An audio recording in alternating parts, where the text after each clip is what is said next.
Assalamualaikum warahmatullahi wabarakatuh. Perkenalkan, nama saya Fajra Azkia Cahya Al-Aulia dengan NIM 612012303333 dari kelas manajemen RA9. Baik, di sini saya akan menjawab soal-soal UAS pengantar ilmu ekonomi. Yang pertama, pertanyaannya, inflasi merupakan kenaikan harga secara umum dan terus-menerus, serta bila tidak segera diatasi akan membawa dampak bagi sebuah perekonomian. Coba sebutkan dan jelaskan dampak dari terjadinya inflasi bagi sebuah negara. Baik, jawabannya yang pertama tuh menurunkan kesejahteraan masyarakat, yang kedua memburuknya distribusi pendapatan, dan yang ketiga menurunnya minat menabung. Yang pertama, menurunkan kesejahteraan masyarakat. Jadi, inflasi ini dapat menyebabkan nilai uang itu menurun, sehingga daya beli masyarakat itu menjadi lebih rendah. Hal ini dapat mengurangi kesejahteraan masyarakat, terutama bagi mereka yang berpenghasilan rendah. Kedua, memburuknya distribusi pendapatan. Kenaikan harga-harga barang dan jasa menyebabkan masyarakat yang berpenghasilan rendah semakin sulit memenuhi kebutuhan hidupnya. Yang ketiga itu menurunnya minat menabung. Ketika harga-harga barang dan jasa meningkat, nilai uang yang disimpan di tabungan itu akan terus terkuras atau tergerus, sehingga itu mengurangi minat masyarakat untuk menabung dan berdampak pada sumber pendanaan bagi sektor ekonomi. Pertanyaan nomor 2 yaitu bagaimana pandangan kalian tentang investasi, serta investasi apa yang menurut kalian sesuai dengan diri kalian masing-masing. Jadi, investasi itu aktivitas menyimpan atau menempatkan dana pada periode tertentu dengan harapan penyimpanan tersebut itu akan menimbulkan keuntungan atau peningkatan nilai investasi.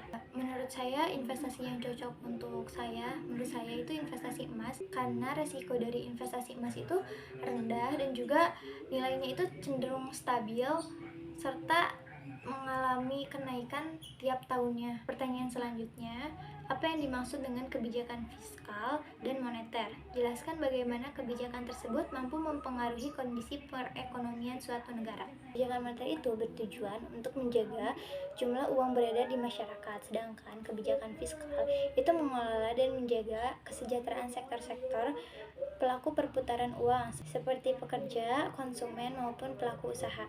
Kebijakan moneter dan kebijakan fiskal adalah dua instrumen yang penting dalam mengatur perekonomian di suatu negara. Keduanya memiliki peran yang berbeda, namun saling terkait dalam mengendalikan inflasi, pertumbuhan ekonomi, serta stabilitas keuangan. Keduanya saling melengkapi dalam mencapai tujuan-tujuan ekonomi yang diinginkan, seperti menjaga stabilitas harga, mendorong pertumbuhan ekonomi, dan mencapai lapangan pekerjaan.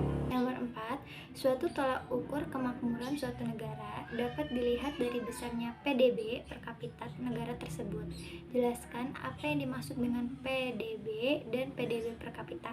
Berdasarkan data BPS, PDB Indonesia selalu lebih besar dibandingkan PNB-nya. Kondisi ini cenderung tetap dari tahun ke tahun.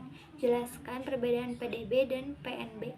PDB atau Produk Domestik Bruto adalah besaran pendapatan rata-rata penduduk di suatu negara. PDB adalah hasil dari pembagian pendapatan nasional suatu negara dengan jumlah penduduk negara tersebut. Secara umum, per kapita adalah tolak ukur kesejahteraan dan kemakmuran suatu negara, sebab nilainya didapatkan dari pendapatan rata-rata penduduk negara tersebut.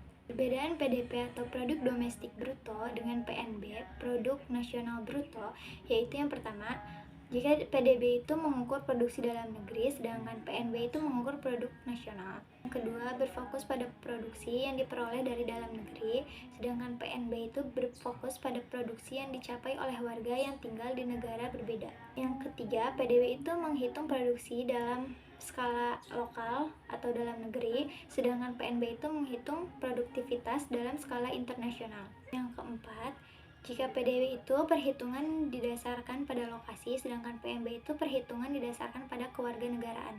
Nomor 5, jelaskan oleh Anda apa perbedaan pertumbuhan ekonomi dan pembangunan ekonomi. Jadi, pertumbuhan ekonomi keberhasilannya lebih bersifat kuantitatif, yaitu adanya kenaikan dalam standar pendapatan dan tingkat output produksi yang dihasilkan.